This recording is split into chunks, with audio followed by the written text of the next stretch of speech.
आप तमाम दर्शक साथियों का बहुत बहुत स्वागत, आभार और अभिनंदन।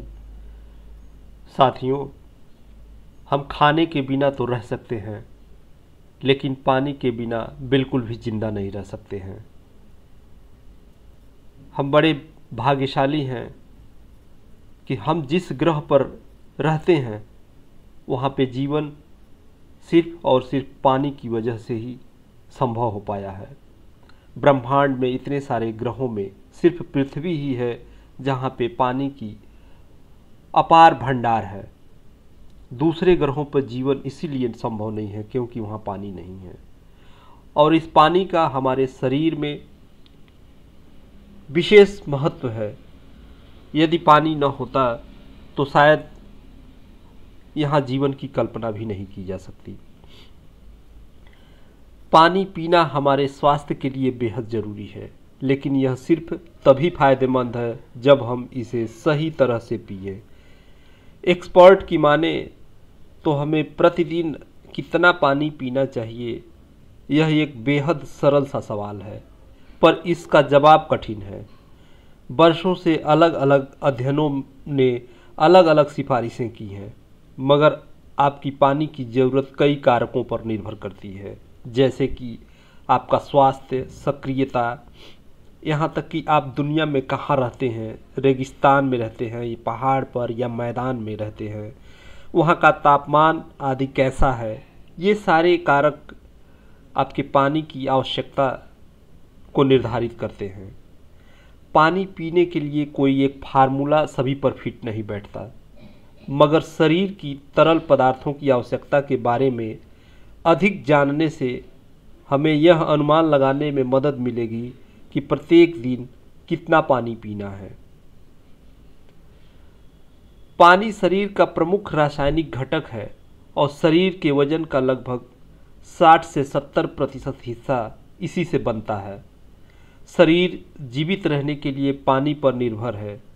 शरीर की हर कोशिका, टिश्यू और अंग को ठीक से काम करने के लिए पानी की आवश्यकता होती है। तो चलिए जानते हैं पानी किन किन चीज़ों में हमें मदद करता है। शरीर से निकलने वाले पेशाब, पसीना और मल त्याग के माध्यम से कचरे से छुटकारा दिलाता है। शरीर के तापमान को सामान्य बनाने में पानी मदद करता है। जोड़ों की चिकनाई देता है। संवेदनशील ऊतकों की पानी रक्षा करता है। पानी के न्यूनतम आवश्यकता वह मात्रा है जो पानी की शरीर से निकासी के बराबर होती है और अपर्याप्त पानी के प्रतिकूल प्रभावों को रोकती है, जैसे कि डिहाइड्रेशन। शारीरिक गतिविधि बढ़ाने के दौरान शरीर में पानी की कमी हो जाती है। यह गर्मी व सर्दी के मौसम पसीने को अलग अलग ढंग से प्रभावित करते हैं। अत्यधिक गर्मी या नमी के कारण साथ ही पसीना आने पर शरीर में इलेक्ट्रोलाइट की कमी हो जाती है। पानी की आवश्यकता का प्राथमिक निर्धारक मेटाबॉलिज्म होता है, लेकिन पानी की आवश्यकता का वास्तविक अनुमान लगाना काफ़ी जटिल है। तो आइए हम समझते हैं कि हमें कितना पानी पीना चाहिए। आपने शायद लोगों को कहते हुए सुना होगा कि दिन में 8 गिलास पानी पीना चाहिए। यह एक उचित लक्ष्य हो सकता है, मगर कुछ लोगों के लिए एक दिन में 8 गिलास से कम पानी भी पर्याप्त हो सकता है, तो अन्य लोगों को इससे ज़्यादा की आवश्यकता हो सकती है। हर दिन हम सांस, पसीने, मल मूत्र त्याग के माध्यम से अपने शरीर से पानी को खोते हैं। शरीर के ठीक से काम करने के लिए हम पेय पदार्थों और पानी वाले खाद्य पदार्थों का सेवन करके पानी की आपूर्ति पूरी कर सकते हैं। US national academy of sciences, engineering और मेडिसिन ने निर्धारित किया है कि पर्याप्त दैनिक तरल पदार्थ का सेवन कितना होना चाहिए। पुरुषों के लिए प्रतिदिन लगभग 3.5 से 4 लीटर तरल पदार्थ लेना चाहिए, जिसमें पानी भी शामिल है, और महिलाओं के लिए 2.5 से 3 लीटर तरल पदार्थ निर्धारित किया गया है। इसमें पानी के अलावा अन्य पेय पदार्थों और भोजन से प्राप्त तरल पदार्थ भी शामिल हैं। दैनिक तरल पदार्थ का लगभग 20% आमतौर पर भोजन से आता है।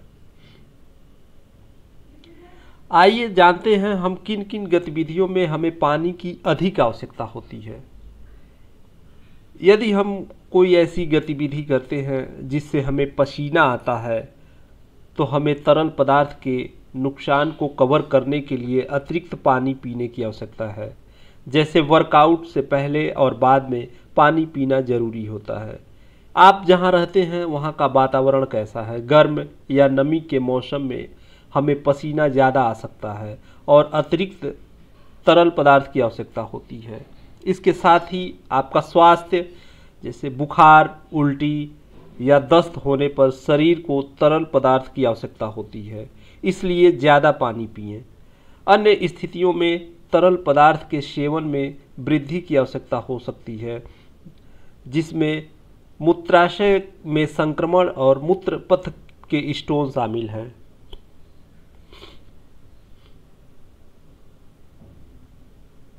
बहुत अधिक पानी पीने से भी आपको नुकसान हो सकता है।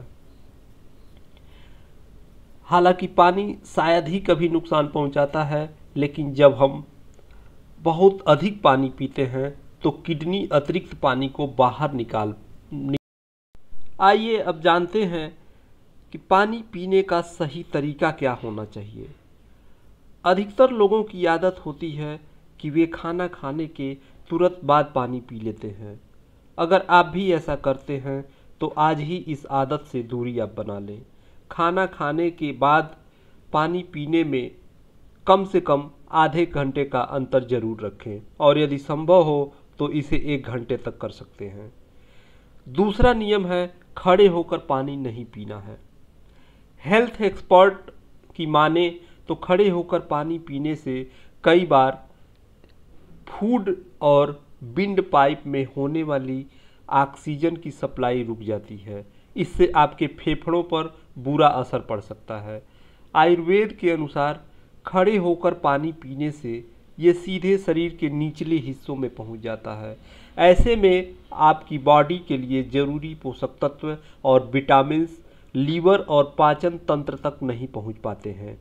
साथ ही ऐसा करने से नसें तनाव की स्थिति में आ जाती हैं, तरल पदार्थ का संतुलन बिगड़ता है और बॉडी में टॉक्सिन्स और बदहजमी बढ़ने लगती है।